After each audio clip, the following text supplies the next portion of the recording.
দিল্লির চোখে তারেক রহমান শত্রুর বন্ধু নাকি ভবিষ্যতের অংশীদার? নতুন সরকার গঠন কিভাবে হবে? গণভোটে হ্যাঁ জয় কি পরিবর্তন আসছে? আমাদের চ্যানেলটি সাবস্ক্রাইব করে পাশে থাকুন। এখন জানাবো বিস্তারিত প্রতিবেদনটি। জুলাই গণ অভ্যুত্থানের স্বৈরাচার শেখ হাসিনার পতনের পর প্রথম জাতীয় নির্বাচনে জয় পেয়েছে বিএনপি ও তারেক রহমান।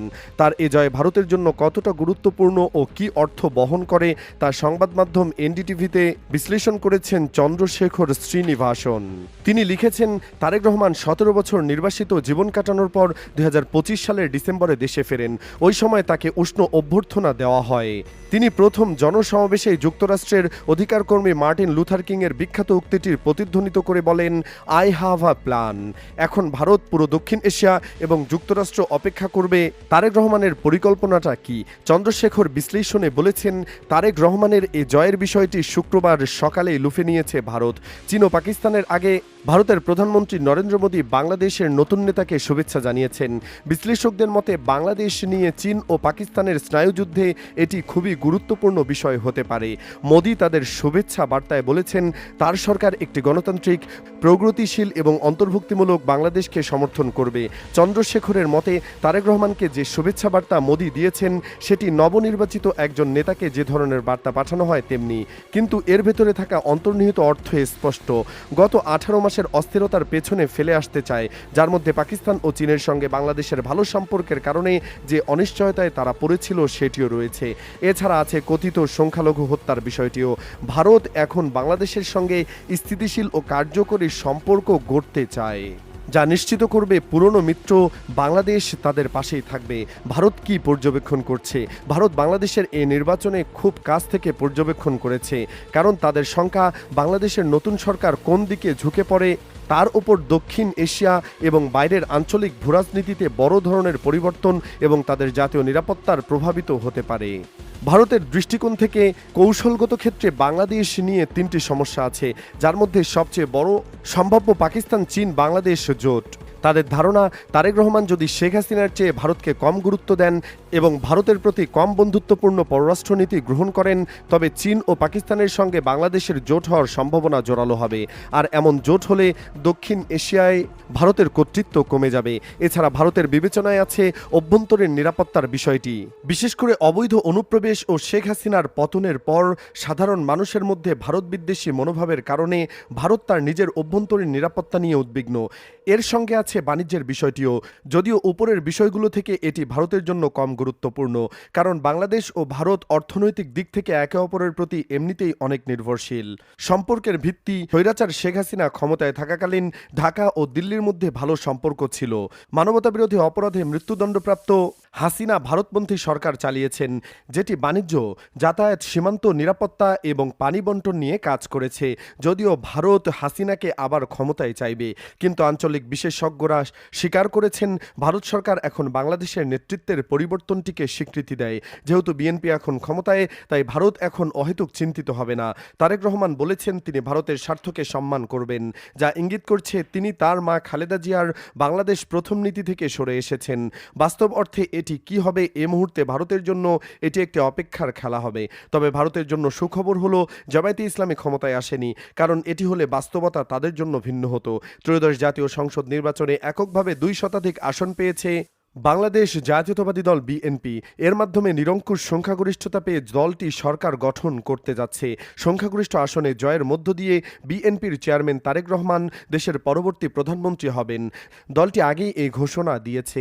তারেক রহমান ঢাকা 17 ও বগুড়া 6 আসন থেকে নির্বাচন করে উভয় আসনেই জয়ী হয়েছেন। জাতীয় সংসদের 300 আসনের মধ্যে 299টিতে ভোট গ্রহণ অনুষ্ঠিত হয়। শেরপুর 3 আসনে জামায়াতের প্রার্থীর মৃত্যুর কারণে সেখানে ভোট স্থগিত করা হয়েছে। বিএনপি চেয়ারম্যান তারেক রহমানের নেতৃত্বে চতুর্থবারের মতো দেশ শাসনের ভার নিতে যাচ্ছে দলটি। এর আগে বিএনপি 1991, 1996 ও 2001 সালে 3 বার সরকার গঠন করেছিল। গেজেট জারি ও সংসদ সদস্যদের শপথ নিয়ম অনুযায়ী এখন নির্বাচন কমিশন থেকে নির্বাচিত সংসদ সদস্যদের গেজেট জারি করা হবে। এরপর সংসদ সদস্যরা শপথ নেবেন এবং এর মাধ্যমে সংসদ গঠিত হবে। পরবর্তী ধাপে সংখ্যাগরিষ্ঠ দল বা জোট সংসদ নেতা নির্বাচন করবেন এবং তিনি রাষ্ট্রপতির সঙ্গে সাক্ষাৎ করবেন। তখন রাষ্ট্রপতি তাকে সরকার গঠনের আনুষ্ঠানিক আমন্ত্রণ জানাবেন। সংবিধান অনুযায়ী কোনো দল বা জোট কমপক্ষে 151টি আসন পেলে নিরঙ্কুশ সংখ্যাগরিষ্ঠতা অর্জিত হয়। সাধারণত সংখ্যাগরিষ্ঠ দলের প্রধানকেই রাষ্ট্রপতি সরকার গঠনের আহ্বান জানান। সেই হিসেবে বিএনপি চেয়ারম্যান তারেক রহমানই সরকার গঠন করবেন। সংবিধান যা বলে। বাংলাদেশের সংবিধানে প্রধানমন্ত্রী ও মন্ত্রিসভা গঠনের প্রক্রিয়া 55 ও 56 নম্বর অনুচ্ছেদে স্পষ্টভাবে বর্ণিত হয়েছে। 55 নম্বর অনুচ্ছেদ, প্রধানমন্ত্রীর নেতৃত্বে একটি মন্ত্রিসভা থাকবে। প্রধানমন্ত্রী প্রয়োজন অনুযায়ী অন্যান্য মন্ত্রীদের নিয়ে এই মন্ত্রিসভা গঠন করবেন। প্রজাতন্ত্রের নির্বাহী ক্ষমতা প্রধানমন্ত্রীর মাধ্যমে বা তার কর্তৃত্বের প্রয়োগ করা হবে এবং মন্ত্রিসভা যৌথভাবে সংসদের কাছে দায়ী থাকবে। 56 অনুচ্ছেদ, রাষ্ট্রপতি সেই সদস্যকে প্রধানমন্ত্রী হিসেবে নিয়োগ দেবেন যিনি সংসদের সংখ্যাগরিষ্ঠ সদস্যের আস্থাভাজন বলে প্রতীয়মান হবেন।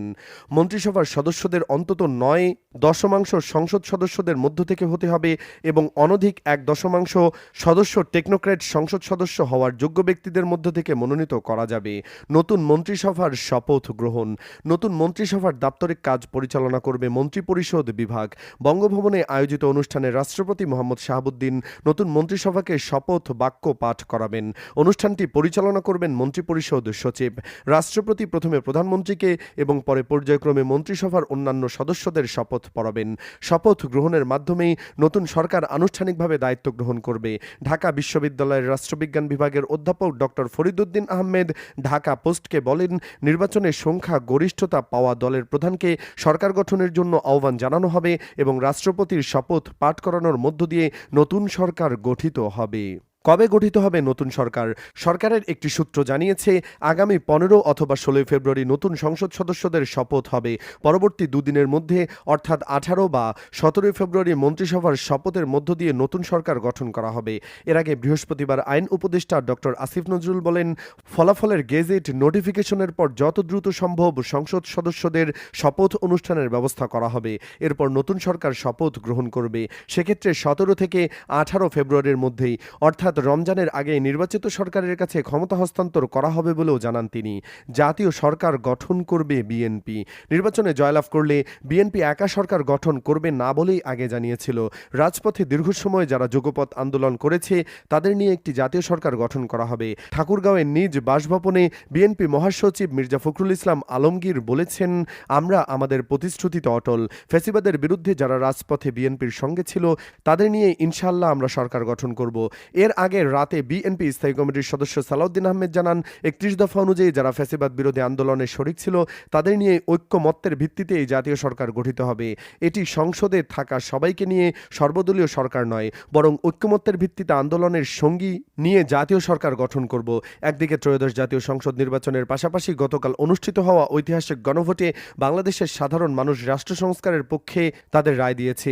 আজ শুক্রবার নির্বাচন কমিশন কর্তৃক ঘোষিত ফলাফলে দেখা যায় বিপুল ব্যবধানে হ্যাঁ ভোট জয়যুক্ত হয়েছে। এর ফলে জুলাই জাতীয় সনদের আওতায় সংবিধানের 48টি গুরুত্বপূর্ণ সংস্কার প্রস্তাব বাস্তবায়নের পথ চূড়ান্তভাবে উন্মোচিত হল। এক নজরে গণভোটের ফলাফল, মোট ভোটার 12,77,00,000-এর বেশি। ভোট প্রদানের হার 60.26%। হ্যাঁ ভোট 4,80,74,429টি, না ভোট 2,25,65,627টি। কি পরিবর্তন আসছে? গণভোটে জনগণের এই সম্মতির ফলে বাংলাদেশের শাসন ব্যবস্থার কিছু বৈপ্লবিক পরিবর্তন আসবে। সেগুলো হলো, 1. ক্ষমতার ভারসাম্য। এতদিন বলা হতো বাংলাদেশের প্রধানমন্ত্রীর ক্ষমতা আসমানের সমান, এখন আর তা থাকছে না। নতুন সংস্কারে প্রধানমন্ত্রীর ক্ষমতা কিছুটা কমিয়ে রাষ্ট্রপতির হাতে ভারসাম্য দেওয়া হচ্ছে। অর্থাৎ এখন থেকে আর একজন ব্যক্তি চাইলেই যা খুশি তাই করতে পারবে না, তাকে জবাবদিহিতার আওতায় আসতে হবে। 2. দ্বিকক্ষ বিশিষ্ট সংসদ। আমাদের সংসদ এখন থেকে দোতলা বাড়ির মতো হবে। নিচে থাকবে নিম্নকক্ষ, যারা আমাদের সরাসরি ভোটে নির্বাচিত জনপ্রতিনিধি। উপরে থাকবে উচ্চকক্ষ। উচ্চকক্ষ দেশের নামকরা বুদ্ধিজীবী, বিজ্ঞানী, শিল্পী এবং অভিজ্ঞ ব্যক্তিদের সমন্বয়ে গঠিত হবে। ফলে যে কোনো আইন পাশ হওয়ার আগে দুবার যাচাই করা হবে, যাতে কোনো ভুল সিদ্ধান্ত জনগণের উপর চেপে না বসে। 3. স্বৈরতন্ত্রের কবর।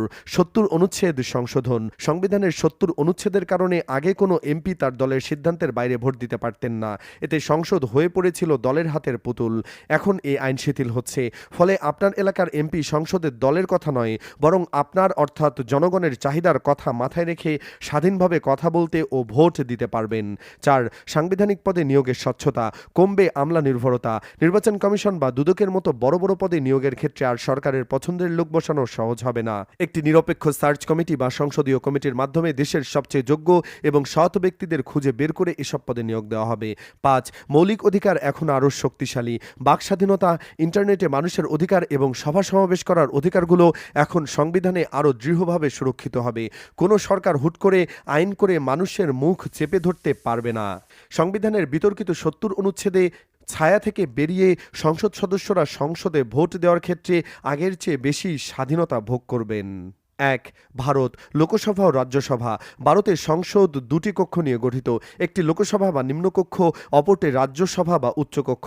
লোকসভা বা নিম্নকক্ষ এটি সরাসরি জনগণের ভোটে নির্বাচিত প্রতিনিধিদের সভা, 543 জন। সরকারের মূল চালিকা শক্তি এখানেই থাকে। প্রধানমন্ত্রী ও তার মন্ত্রিসভা সরাসরি লোকসভার কাছে দায়বদ্ধ। রাজ্যসভা বা উচ্চকক্ষ এটি রাজ্যগুলোর প্রতিনিধিত্ব করে। এই কক্ষের সদস্যরা সরাসরি জনগণের ভোটে নয়, বরং রাজ্য বিধানসভার সদস্যদের ভোটে নির্বাচিত হন। রাজ্যসভা একটি স্থায়ী কক্ষ, এটি কখনো বিলুপ্ত হয় না। কাজ করার ধরন, যে কোনো সাধারণ আইন পাশের জন্য 2 কক্ষেরই অনুমোদন লাগে, তবে অর্থ বিল পাশের ক্ষেত্রে লোকসভা সর্বময় ক্ষমতার অধিকারী।